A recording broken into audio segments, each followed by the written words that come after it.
everyone. How are you all? Hope you all are good. So today, students, we are going to start our 18th chapter of class Feb, which is about elements and compounds. Okay, that totally the new chapter for you all. So let's start the chapter. Okay, so first of all, anything that has mass and occupies space is matter. सबसे पहले students, कोई भी ऐसी चीज आपके around जिसका कुछ मास हो और वो स्पेस ऑक्यूपाई करे, ठीक है ना, किसी भी स्पेस पे जहां पे आप उसे रखो, उस जगह को वो अगर ऑक्यूपाई कर रहा है, घेर रहा है, तो उस चीज को आप मैटर बोलो. मास और स्पेस दोनों अगर किसी भी चीज का होता है वो एक मैटर कहलाता है. ठीक है, चलो. All substances are formed of extremely small particles. A tiny portion of any material will have million of such particles which in turn are made up of atom. ठीक है, तो सभी जितने भी सब्सटेंसेस आपके अराउंड आप देखते हो वो सभी किसके बने हुए हैं, बहुत ही ज्यादा छोटे, हमारी इमेजिनेशन से भी बियॉन्ड है. ठीक है, इतने छोटे छोटे पार्टिकल्स का हर एक सब्सटेंस बना हुआ होता है. ठीक है, अगर आप कोई भी इतना भी कोई एक टुकड़ा देख रहे हो तो उसके अंदर पता नहीं कितने सारे ऐसे छोटे छोटे पार्टिकल्स होंगे, और उन पार्टिकल्स के अंदर अभी और एक बहुत छोटी यूनिट होती है जिसको हम क्या बोलते हैं, एटम्स. ठीक है ना, a tiny portion of any material. ठीक है, किसी भी मटेरियल के छोटा सा पोर्शन है, उसके अंदर मिलियन ऑफ पार्टिकल्स होंगे छोटे छोटे, और वो पार्टिकल्स के अंदर भी अभी कुछ एक ऐसे छोटे छोटे आपके सब्सटेंस होंगे जिनको आप क्या बोलते हो, एटम्स. ठीक है, चलो. Not only sugar, but all kinds of substances are formed by extremely small particles called atoms. Sugar, सिर्फ शुगर की बात नहीं करूंगी मैं. शुगर देखो आप कितना छोटा होता है ना. आप सॉल्ट देखो, सॉल्ट का एक क्रिस्टल लोगे वो कितना छोटा होता है. उसके अंदर भी बहुत सारे छोटे छोटे पार्टिकल से आपका वो एक शुगर का मतलब बोलो पार्टिकल, या फिर आपका सॉल्ट का क्रिस्टल, ठीक है ना, एक छोटा सा सिंगल, वो उसके अंदर भी बहुत सारे ऐसे छोटे छोटे पार्टिकल्स होते हैं जिनको हम क्या बोलते हैं, एटम्स बोलते हैं. एटम्स आपको आपकी नेकेड आइज से विजिबल नहीं हो सकते. ठीक है, a tiny portion of any material will have million of atom. तो किसी भी मटेरियल का छोटे से पोर्शन में million of atoms will be present. चलो नाउ देखो, जैसे कि ये आपको एक शुगर का क्रिस्टल दिखा है, तो sugar crystal made up of many particles of sugar. तो एक शुगर क्रिस्टल पता नहीं शुगर के कितने पार्टिकल से बना होगा, and each sugar particle is made up of extremely small particles called atom. फिर एक शुगर पार्टिकल के अंदर बहुत सारे छोटे छोटे और भी पार्टिकल्स होंगे जिनको हम एटम. ठीक है ना. Now next we are going to study about first of all atom. So atoms are so small that thousands of them can fit on the tip of a pencil point. अगर आप pencil के एक point लो, मतलब pencil point अगर tip जो होती है उसके ऊपर अगर आप एटम्स को रखने लगो तो मिलियन ऑफ एटम्स या बोलो थाउजेंड्स ऑफ एटम्स आपके उसके ऊपर बच्चों आ जाएंगे. तो आप सोचो एटम्स कितने छोटे होते हैं.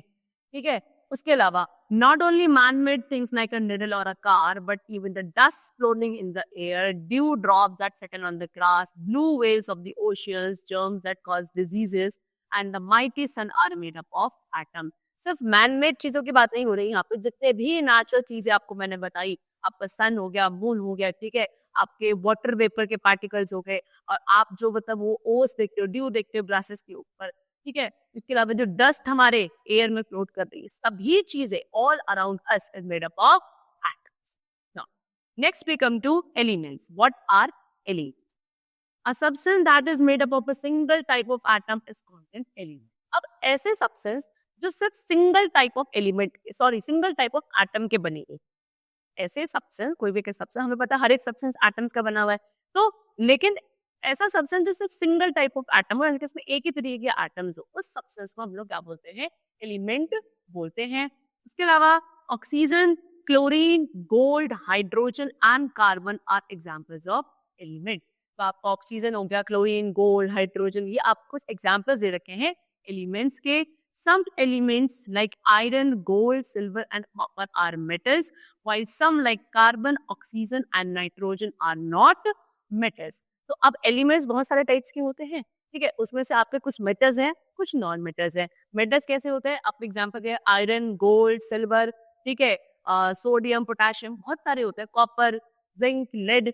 और कुछ आपको नॉन मेटल का एग्जांपल है जैसे कि carbon, oxygen, nitrogen, chlorine, fluorine. These all are what?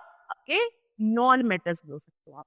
ठीक है, now atoms found in one element are not found in any other element. किसी भी एक एलिमेंट के अंदर, एलिमेंट की बात कर रही हूँ, जो एलिमेंट क्योंकि एक ही तरीके के एटम का बना होता है, तो अगर दो एलिमेंट है, मान लो आपके पास एक कार्बन है और एक आपके पास आयरन है, तो आयरन के अंदर जो एटम्स होंगे वो कार्बन के अंदर नहीं होंगे और कार्बन के अंदर जो होंगे वो आयरन के अंदर नहीं। ठीक है, every kind of atom has its own unique property. हर एक एटम की अपनी खुद की अलग प्रॉपर्टीज होती हैं। That is why every element is different from all other element. इसीलिए हर एक एलिमेंट किसी दूसरे एलिमेंट से बिल्कुल डिफरेंट होता है।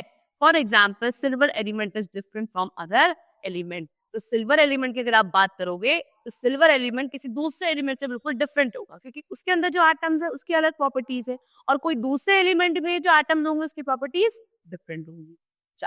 Now each element has a specific name. हर एक एलिमेंट का अपना एक स्पेसिफिक नेम होता है।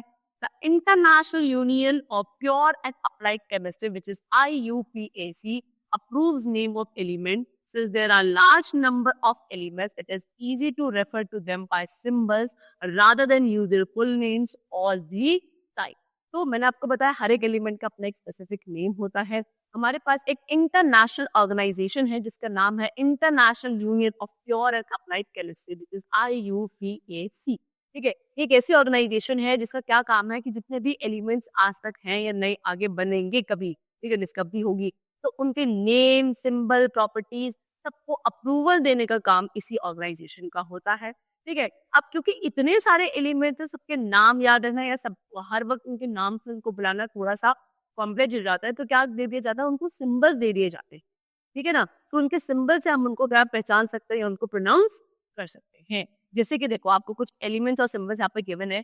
एल्यूमिनियम का सिंबल होता है AL, bromine BR, chlorine CL, this is CO cobalt, this is आपका copper CU, iron FE, helium HE, hydrogen का H, आया उसका आयोडीन का I, पोटेशियम का K, मैग्नीशियम का Mg, सोडियम का Na एंड सल्फर का S। तो ये कुछ आपको क्या एलिमेंट्स गिवन है जिनके आपको क्या दे रहे हैं, सिंबल दे रखे हैं।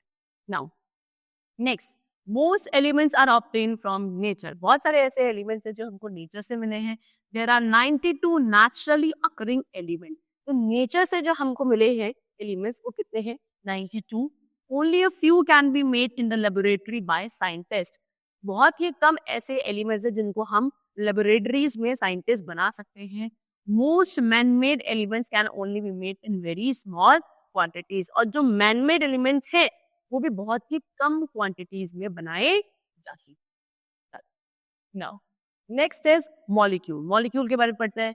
The smallest part of an element that has all it's property is it's molecule. अब किसी भी एक एलिमेंट का छोटा सा पार्ट जिसके अंदर उसकी सारी प्रॉपर्टीज होंगी उसको आप मॉलिक्यूल बोलोगे। A molecule of an element is made up of one or more atoms of the same kind. तो मॉलिक्यूल किसका, किसी भी एक एलिमेंट का जो मॉलिक्यूल होगा वो एक या एक से ज्यादा एटम्स से मिलकर बना होगा। ठीक है ना, चलो। A molecule of argon is made up of one argon atom. अगर मैं आर्गन की बात करूं तो आर्गन का जो मॉलिक्यूल होगा वो क्या आर्गन के एक एटम से बन जाता है। A molecule of oxygen is made up of two oxygen atom. अगर आप ऑक्सीजन के मॉलिक्यूल की बात करें तो ऑक्सीजन के मॉलिक्यूल के ऑक्सीजन के दो एटम्स चाहिए होते हैं, बिल्कुल सेम काइंड के। Then a molecule of ozone is made up of 3 ozone atoms. Ozone layer आपने सुना होगा, तो ओजोन का जो मॉलिक्यूल है वो किससे बनता है, ओजोन के 3 एटम्स है, which is like this O3। Oxygen होता है O2। ठीक है, then a molecule of sulphur is made up of 8 sulphur atom. Sulphur का अगर एक मॉलिक्यूल चाहिए तो उसके लिए आपको सल्फर के सेम काइंड ऑफ 8 एटम्स चाहिए, तब जाके आपका सल्फर का एक मॉलिक्यूल बनता है, विच इज Sa। ठीक है, चलो। Now next we come to compounds. Compounds पे आते हैं। The molecules of some substances are made up of more than one type of atom. Such substances are called compound. अब कुछ ऐसे substances होते हैं जिनके मॉलिक्यूल एक जैसे नहीं, एक या दो अलग अलग तरीके के एटम से मिलकर बने होते हैं ना। कुछ ऐसे substances जिनके मॉलिक्यूल्स कैसे बनते हैं, एक नहीं, एक से अलग अलग, दो या दो से तीन, कितने भी हो सकते हैं, अलग अलग type of atom should be there, उसको आप कंपाउंड बोलते हो।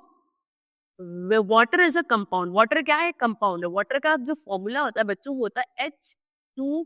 तो आप यहाँ देखो, यहाँ पे क्या दिख रहा है आपको, this is hydrogen, this is oxygen. Hydrogen के नीचे क्या लिखा हुआ है 2, दैट मीन्स हाइड्रोजन के कितने एटम्स होंगे, सेम काइंड ऑफ 2 एटम्स हो गए, किसमें? वाटर के एक मॉलिक्यूल के अंदर। और ऑक्सीजन के कितने एटम होंगे? ऑक्सीजन का सिंगल एक एटम होगा। जब किसी कंबाइंड होगा तब जाके वाटर का एक मॉलिक्यूल। ठीक है, चलो। The water molecule is made up of 2 different type of element. यही बताया, वाटर का जो मॉलिक्यूल होता है, 2 अलग अलग एलिमेंट से मिलकर बना होता है, हाइड्रोजन एंड ऑक्सीजन। ठीक है, 2 hydrogen atoms and 1 oxygen atom joined together to form a molecule of water. Hydrogen के 2, ऑक्सीजन का एक एटम मिलकर मॉलिक्यूल बनाता है, एक मॉलिक्यूल बनाता है वाटर का। The molecule is the smallest part. Molecule बहुत छोटा पार्ट होता है। It has all the properties of a compound. इसके अंदर कंपाउंड की सारी प्रॉपर्टीज होती है। A molecule of water has all the properties of water. आपके पास अगर वाटर का एक मॉलिक्यूल है तो उसके अंदर वाटर की सारी प्रॉपर्टीज होंगी। Carbon dioxide, table salt, sugar are example of some other compound. So carbon dioxide हो गया CO2, ठीक है, टेबल सॉल्ट हो गया, शुगर हो गया, ये आपके कुछ एग्जाम्पल्स है किसके? कॉमन आपके कंपाउंड्स के। Now the next we come to states of matter. Matter मैंने आपको बताया था स्टार्टिंग में, कोई भी ऐसी चीज जिसका कुछ मास है, जो स्पेस ऑक्यूपाई करता है, उसको आप मैटर बोलते हो। अब मैटर की 3 अलग अलग स्टेट्स होती है। ठीक है, देखो, at room temperature sugar is a solid. Room temperature पर आप रखते हो तो आपने कहा शुगर जो है कैसे सॉलिड स्टेट में होती है। While water is a liquid. Liquid state में आपने कहा पानी लिक्विड स्टेट में होता है। And the carbon dioxide that we breathe out is a gas. और वो गैस जिसको आप ब्रीथ आउट करते हो ड्यूरिंग ब्रीदिंग, वो कार्बन डाइऑक्साइड, वो गैसियस स्टेट में होती है।